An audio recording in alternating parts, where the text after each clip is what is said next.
If you want your professional athletes to perform at a professional level, then they need the adequate sustenance to perform at that level. You know what I mean? They can't be lacking the eggs and the meat. She had to quit because the IOC put a male in the boxing ring with her. She didn't want to quit, but reality quite literally hit her in the face. 2024, yeah, I can say that. 2024 will definitely be my last Olympics because a girl have things to do, man. While everyone was criticizing the blasphemous opening ceremony, the Olympics decided to outdo themselves with more bizarre decisions. At this point, one can say that this time around, the Olympics sneakily changed the theme of the event from sports to woke ideology. From disrespecting other nations, kicking out performers last minute, to uninhabitable living conditions, the Olympics have shown a disgraceful display and no one's buying their excuses. 1. Fraser Price. So this time around, the Olympics went above and beyond to bump the minorities off the winning charts. More recently, it was reported that 8-time Olympic medal winner was denied entry moments before the match was supposed to start. Officially, it was announced that Fraser Price had withdrawn from the competition out of her free will, but it was a bit later that the fans got wind of the Olympics' real agenda. A video went viral on social media where Fraser Price was seen engaged in a heated discussion with stewards shortly before she was due to take the track. According to The Telegraph, Fraser Price and world champion Sha'Carri Richardson were initially prevented from entering the warm-up zone, a separate area adjacent to the athletics venue in a row that overshadowed their preparation. It was later reported that no immediate reason was given for Fraser Price's surprise absence. She can be heard saying, "They've changed the rules. We always come through this gate." She's, security, said they changed the rule yesterday. How can they change the rule and then not say? So you're asking all the athletes who, for whatever reason, don't stay in the village, they can't come through the gate? That's crazy. Fraser was extremely heartbroken over the situation. Because later on she was granted entry, there was not enough time for the athlete to warm up for the race, which forced her to withdraw from the competition. If that wasn't enough, her team later disclosed that Price had allegedly sustained an injury during a hasty warm-up that had immediate consequences on her running ability. It is mind-boggling that such unprofessional behavior was displayed by Olympics committees, but no one has been held responsible for such a tremendous loss. This loss is even more bitter as it was her last time competing in the game. I honestly feel I have not yet reached my peak. That's just how I feel, and I believe I can run faster, and mentally it's almost like I'm obsessed with that goal, and I'm not gonna let anybody, make me feel bad for being obsessed about something that I've dreamt my whole life. While the Olympics management was allegedly making up stories for their own shortcomings, Price went to the internet to express her disappointment. She said, "It's difficult for me to find the words to describe the depth of my disappointment. I know that my fans and supporters have also shouldered this disappointment with me. I'm truly blessed to have had the steadfast support of my fans since my Olympic debut in 2008. The support of my fans, my country, and the larger community has rooted me in immense gratitude that has sustained me throughout my career. With every step and win, you all have been there for me. My faith has always affirmed my trust in my journey. Thank you for continuing to be with me today and every day." Now, before you go and finding fault in Price staying outside the village, remember that the conditions there were appalling. So, this time again, the Olympics were designed to house about 11,000 world-class athletes in the Olympic Village. However, the billions of dollars were used to cater to woke idealists rather than the athletes. The bods were made of cardboard and the mattresses were uncomfortable. The conditions were so bad that the Italian swimmer Thomas Checon, gold medalist in the men's 100-meter backstroke, was seen sleeping in a park outside. This incident occurred a few days after Checon failed to qualify for the men's 200-meter backstroke. Checon attributed his performance in the 200-meter backstroke qualifiers to his inability to rest. He said, "It's hard to sleep both at night and in the afternoon. Here I really struggle between the heat and the noise. There's no air conditioning in the village. It's hot, the food is bad. Many athletes move for this reason. It's not an alibi or excuse, it's the reality of what perhaps not everybody knows." The Olympic Village was not air-conditioned, and instead it relied on a water cooling system that much of Europe already uses, which would not have been a problem if the temperatures in Paris didn't surpass 90 degrees Fahrenheit during the Games. the arrangement forced athletes from some countries, including Canada, Italy, and Denmark, to use portable air conditioning units. And if that wasn't bad enough, the food and water quality was not up to mark as well. High-protein foods like eggs and grilled meat are in short supply and had been rationed, leading top swimmer Ariane Titmus to say that improper nutrition hurt her performance. Living in the Olympic Village makes it hard to perform. You don't expect this from an event that is supposed to be the best in the world. Athletes expect basics at the Village and things have been lacking. The queues are long and it takes a very long time to get food. The thing is, fans were outraged after hearing the details from their athletic idols and started blasting the Olympics on social media. If you want your professional athletes to perform at a professional level, then they need the adequate sustenance to perform at that level, you know what I mean? They can't be lacking the eggs and the meat.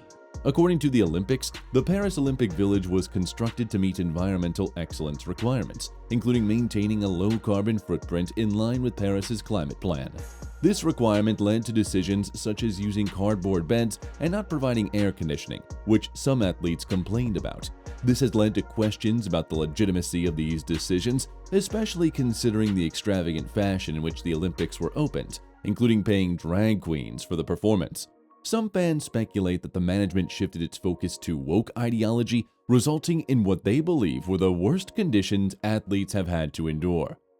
On the AC, we've tried to find a balance in the design and fit out of the Village between a long-term objective to create a sustainable neighborhood and a short-term responsibility to give high-performance athletes the best conditions to prepare. Solidio, the agency responsible for constructing the Olympic Village, claimed that they designed the athletes' residences to reduce heat without relying on air conditioning, using specific materials, insulating facades, and underfloor cooling. Together, they've been proven by a study to achieve a target temperature of 23 to 26 Celsius or 73 to 78 Fahrenheit at the hottest time of day in a heat wave, a temperature that enables athletes to recover properly from competition.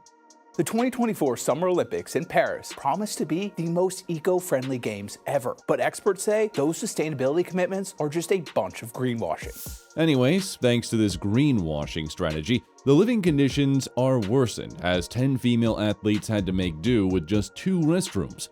Not only that, the lack of privacy was another issue that weighed on the competitors. U.S. track and field athlete Kari Hawkins highlighted the lack of privacy for changing clothes, in which the rooms had no curtains.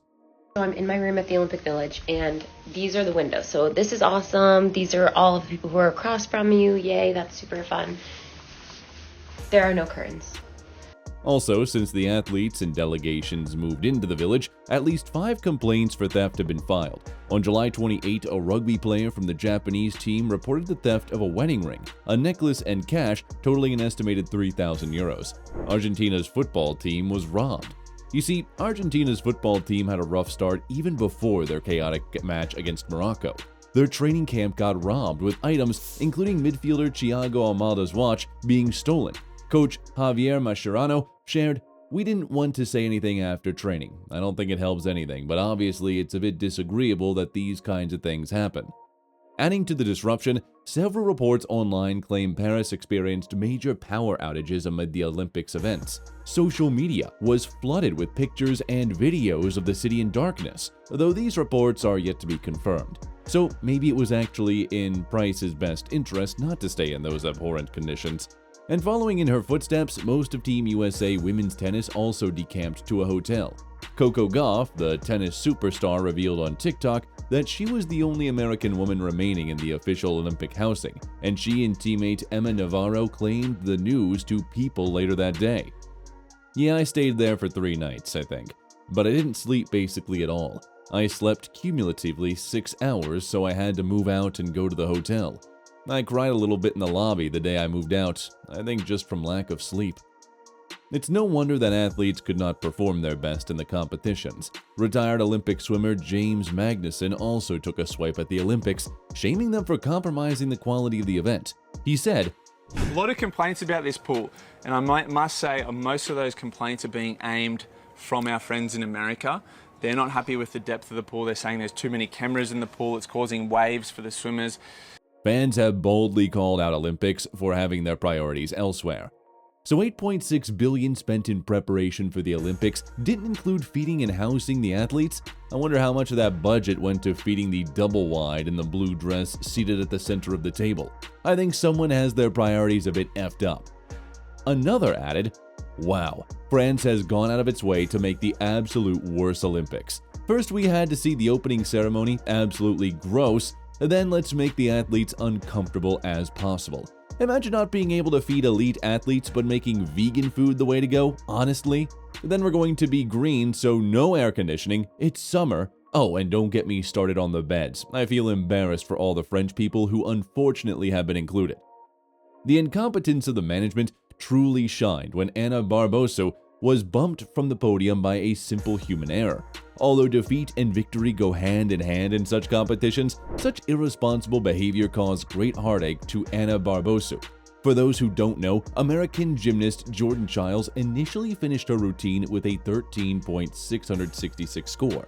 But after an inquiry was launched, her score was bumped to 13.766, putting her onto the podium with a bronze medal finish behind Brazilian Rebeca Andrade and United States teammate Simone Biles. Unfortunately, Barbosa had already started to celebrate her bronze medal before the last-second score change. Sabrina, Jordan, my thoughts are with you. I know what you are feeling because I've been through the same, but I know you'll come back stronger. I hope from deep in my heart at the next Olympics, all three of us will share the same podium. This is my true dream. This situation would not have existed if the persons in charge had respected the regulation. We athletes are not to be blamed. And the hate directed to us is painful. I wanted to end this edition of the Olympic Games Paris 2024 in the spirit of Olympism, the true value of the world. Well, although things did not work out for Ana, her country had her back all along. Marcel Ciolacu, Romania's prime minister, claimed that the decision was totally unacceptable as he stirred up a diplomatic row. I decided not to participate in the closing ceremony of the Paris Olympics after the scandalous situation in gymnastics, where our athletes were treated in an absolutely dishonorable way. To withdraw a medal by honest hard work based on appeal, which neither the coaches nor the top technicians understand, is totally unacceptable. He even drew comparisons with the Soviet Union's uncheckered past at the Olympics, as he suggested Team USA had unfairly used their influence as a sporting superpower to get the result overturned. I remember very well how, in communism, the Russians would steal us at the Olympics, and we would try to argue with them without much chance of winning. It is inadmissible that, in a competition of such magnitude, which promotes values such as respect, understanding, and excellence, a child who had honestly earned her medal should be brutally deprived of the result of her 4 years of work. I could not bear to see her tears and accept calmly that such a thing is perfectly normal. Hundreds of millions of viewers worldwide were like us Romanians, effectively shocked by the terrible scene that shows that somewhere in the organization systems of the competition, something is wrong. 2. Male-female boxing scandal. At least by the grace of some common sense, male and female gymnasts did not have to compete with each other. However, not every sport was that lucky. Italian boxer Angela Carini came to the Paris Olympics aiming for a medal to honor her late father and coach, who died shortly after she participated in the Tokyo Games 3 years ago. But Carini's performance in Paris lasted just 46 seconds before she abandoned her bout against Algerian opponent, biological man Emin Khalif, with a spot of blood on her trunks. Now, this ain't some novice we're talking about. Carini competes in the 66-kilogram class, otherwise known as welterweight. She won silver medals at both the World and European Championships in 2019. She was also a gold medalist at the European Youth Championships. She lost her opening fight in Tokyo, so it's pretty clear that Carini had adequate experience to judge that the odds were not in her favor. Carini exchanged a few brisk punches before abandoning her bout, which is an extremely rare occurrence in Olympic boxing. Carini didn't shake Khalif's hand after the referee formally raised it. She cried in the ring after sinking to her knees. Her actions sparked discussion far beyond Paris about whether Khalif should have been allowed to compete after failing an unspecified gender eligibility test from the now banned International Boxing Association.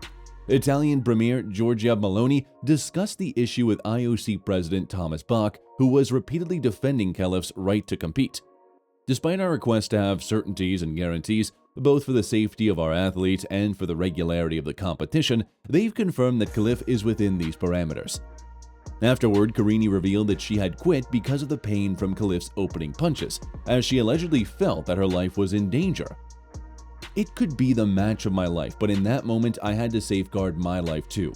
I felt to do this I didn't have any fear. I don't have any fear for the ring or to get hit. I fought very often in the national team. I trained with my brother. I've always fought against men, but I felt too much pain today. I'm used to suffering. I'm never taken a punch like that. It's impossible to continue. I'm nobody to say it's illegal. I got into the ring to fight, but I didn't feel like it anymore after the first minute. I started to feel a strong pain in my nose. I didn't give up, but a punch hurt too much, so I said enough. I'm leaving with my head held high. The far left wants to allow biological males to beat the living crap out of women in boxing. Well, if you thought that was all the controversies the Olympics had, you are sorely mistaken. For context, Van de Velde, the volleyball player, pleaded guilty to 3 counts of R against a child for events that occurred in 2014. He reportedly flew from Amsterdam to London in 2014 to meet with a 12-year-old girl he'd met online and then had S with her and advised her to get a morning after pill. Staff at a family planning clinic then alerted her family and the police, and that's how he was caught. In 2016, he was sentenced in England to 4 years in prison. He served 1 year in Britain before he was transferred to the Netherlands and released 1 month later. Turns out that he had been tried in his home country. He likely would have not been convicted of R, and instead his actions would have been considered the lesser crime of ontucht, that is, S actions that violate social ethical norms. Van de Velde resumed his volleyball career after his release. He qualified for the 2024 Paris Olympics in his national pair with Immers, which immediately sparked controversy around the world. It was later announced Van de Velde would not stay in the Olympic Village and has not done any interviews. Fans believes that the whole Olympic organizations have been sheltering a convict just to preach inclusivity. Unsurprisingly, the Dutch Volleyball Federation claimed that Van de Velde was proving to be an exemplary professional and human being, and there has been no reason to doubt him since his return. Velde himself, in the statement released by Novobo, said, "I understand that in the run-up to the biggest sporting event in the world, this can attract the attention of international media. I cannot reverse it, so I'll have to bear the consequences. It has been the biggest mistake of my life." However, his so-called mistake destroyed the childhood of an innocent child. The Survivors Trust expressed their displeasure on Van de Velde's remorse and said, "The fact that Van de Velde is allowed to continue his career after admitting the biggest mistake of his life is further endorsement of the shocking toleration we have of child SA. The R of a child was planned, calculated, involving international travel, and will undoubtedly cause his victim lifelong trauma, irreversibly changing the course of her life. As a society, we have to start embracing a zero-tolerance approach to this heinous and costly crime." It definitely would be interesting to grill Velde on his actions at that time, but the Olympics are sheltering him on all platforms. That's it for today. See you in the next one. Goodbye.